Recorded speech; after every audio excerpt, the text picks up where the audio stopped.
আজকে অনেকদিন পর একটা চমলক্ষ গায়ে হলুদ খেতে যাব, আর তার জন্য ইচ্ছা মতো মাইনজা মেয়েটা সাজুগুজু করা শুরু করে দেই। তবে এই সাজুগুজু করার সময় খালি ভুল আর ভুলই করছিলাম। সেই সাথে আমার চুল কাটা নিয়ে আমার ভাইয়ের মেয়ের সাথে দুনিয়ার ঝগড়াঝাটি করা শুরু করে দিই। বাই দ্য ওয়ে, এই গায়ে হলুদে কিন্তু আমরা সবাই অনেক বেশি ঝাঁকানাকা ঝিকিমিকিওয়ালা ড্রেস আপ পরেছিলাম। আর মেকআপের কথা নাই বা বলি, আসলে সব বিয়েতে তো আর ইচ্ছা মতো মেকআপ করা যায় না। যেহেতু এটা আমাদের চাচাতো বোনের বিয়ে, তাই আমরা সবাই মিলে অনেক বেশি সাজুগুজু করেছি এবং অনেক বেশি গহনাগাটি পরেছি। আসলে বিয়ে মানেই আনন্দ, আর সেটা যদি হয় আমাদের নিজেদের মধ্যে তাহলে তো কথাই নেই। আমরা সবাই মিলে ইচ্ছা মতো মাইন জামাইটা সাজুগুজু করি। আজকে আমার কাছে যা যা আটা ময়দা ছিল সবই কিন্তু মেখে ফেলেছি। তবে এই আটা ময়দা দেওয়ার সময় আমি কিন্তু একটা ভুল করে ফেলি। যেহেতু আজকে অনেক বেশি তাড়াহুড়ায় ছিলাম, তাই মাস্কারাটা চোখের মধ্যে একেবারে লেপটিয়ে ফেলি। যাই হোক, কোন রকম এটা রিমুভ করে এরপর বাকিদের মেকওভারও আমি করে দিই। যদিও মেকওভারের আমি জানি না, তারপরও আমি একটু মেকওভার করছিলাম, কারণ আজকে আমি অনেক বেশি তাড়াহুড়া করছিলাম, কারণ অলরেডি আমাদের অনেক বেশি লেট হয়ে গিয়েছে। তবে আমার এই লেট হওয়ার পিছনে একটা বড় রিজন ছিল, আর সেটা হচ্ছে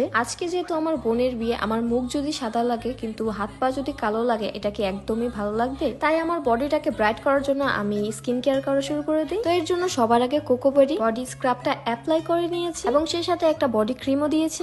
এই কম্বের মূল কাজ হচ্ছে এটা কিন্তু বডির কালো ভাবটা দূর করবে এবং স্কিনটাকে অনেক বেশি গ্লোয়িং করবে। রোদে পুড়ে কালো ছোপ স্কিনে যে দাগগুলো হয় সেটাও কিন্তু রিমুভ করবে। আমি এই বডি কম্বোটা কিন্তু এর আগে ইউজ করেছি এবং এটা আমার কাছে অনেক বেশি ভালো লেগেছে, তাই আজকে এটা আবারও অ্যাপ্লাই করে নিয়েছি, যাতে করে আমার হাত পা গুলো দেখতে মাশাআল্লাহ ফর্সা লাগে। বাই দ্য ওয়ে, এই কম্বোটা কিন্তু আমি কাকলি বিজনেস শপ এই পেজ থেকে অর্ডার করেছিলাম। তো এই তো বলতে না বলতে আজকে কিন্তু আমার ঝাঁকানাকা চমলক্ষ সাজ একদমই রেডি। আমাকে দেখতে আজকে কেমন লাগছে সেটা কিন্তু অবশ্যই কমেন্ট করে জানিও। আমি কিন্তু আজকে বেশ ভালো করে জানি আজকে অনেক বেশি সাজুগুজু করে ফেলেছি, কিন্তু কি করব, বোনের বিয়ে বলে কথা, সাজুগুজু তো অবশ্যই করতে হবে। বাই দ্য ওয়ে, আজকে কিন্তু গায়ে হলুদে যাওয়ার পর থেকেই কিন্তু শুধু খাবারের উপরেই ছিল। আমরা সবাই কিন্তু আজকে ইচ্ছা মতো খেয়েছি, অনেক আনন্দ করেছি, আর সবচেয়ে বেশি ভালো লেগেছে এই ফুচকাটা। এটা খেতে কিন্তু সেই স্বাদ ছিল, আমরা সবাই খালি লাইনে দাঁড়িয়েছিলাম। সত্যি বলতে গেলে মেয়েরা যদি ফুচকা পায় তাহলে তো কথাই নেই, হালুম গালুম শুধু খেতেই থাকে। তোমরাই দেখো সব মেয়েরা কিভাবে ফুচকা খাচ্ছে। বাই দ্য ওয়ে, আজকে অনেক বছর পর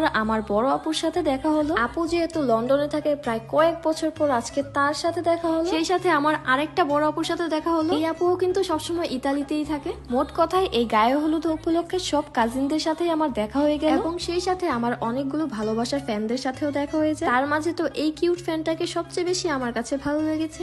যাই হোক, আজকে কিন্তু এই গায়ে হলুদে কয়েকটা গেম খেলা হয়েছে। প্রথমে তো সবার আগে একটা করে এরকম টোকেন দেওয়া হয়েছিল, এরপর বিভিন্ন ধরনের কুইজের মতো করে প্রশ্ন করা হয়েছিল, আর যে উইনার হয়েছে তাকে দেওয়া হয়েছে একটা করে gift. By the way, gift গুলো কিন্তু অনেক বেশি কিউট ছিল। মোটামুটি আজকে কিন্তু অনেকজনই গিফট পেয়েছে। এরপর শুরু হয় আমাদের খাওয়া দাওয়ার পর্ব। বিয়া যে কত মজার, খালি খাওন আর খাওন। বাই দ্য ওয়ে, খাবারগুলো কিন্তু অনেক বেশি টেস্টি হয়েছে। এরপর শুরু হয় সবার নাচ গান। বলেন তো এখানে বাচ্চারা কোন গানে নাচতেছিল? যাই হোক, আজকে অনেক বেশি কথা বলে ফেলেছি, এখন একটু ফুচকা খেয়ে আসি। আজ এ পর্যন্তই, সবাই ভালো থাকবে, সুস্থ থাকবে, আর আমাদের জন্য বেশি বেশি দোয়া করবে। আল্লাহ হাফেজ।